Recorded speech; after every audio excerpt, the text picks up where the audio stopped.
One of the biggest points for down here is that um, we never really know what's under the water. So, 2 years ago it could have been, a rock here, a rock there, but as floods come through and water rises, it can change all that. So it's just a constant battle trying to figure out where the dangerous parts of the river are, and what uh, obviously what changes with the water. So this water it's super powerful down here. So I mean, you can see kind of over on the spillway, it's basically, it looks one way now, but we could come back in 2 weeks after a big rain and it could completely change. So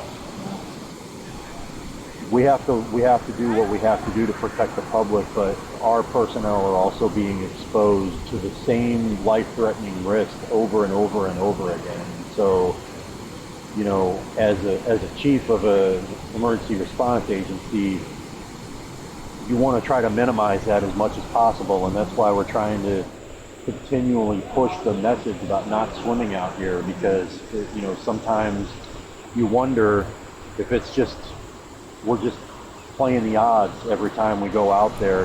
Eventually you put yourself in the same dangerous situation over and over again.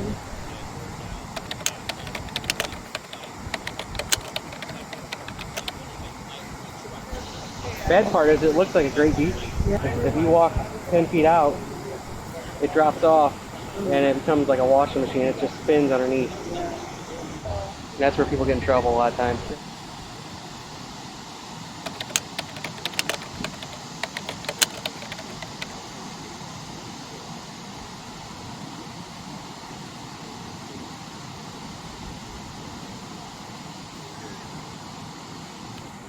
We're definitely moving with a purpose and trying to get into the water as quickly as possible, but we also have to go through safety checks, make sure we've got all of our equipment, make sure everything's ready to go. So, it's not like we're going to be in the water in 60 seconds. We can get in the water in a few minutes, but we have to carry the boat down to the water. So it takes a while. It takes 6 people to physically carry the boat the rest of the way from the ramp into the water. So you have to put the motor on it, get the motor running, let the motor warm up for a second so that it doesn't stall out when we're out in the water. So there's a lot. It's sort of carefully orchestrated chaos.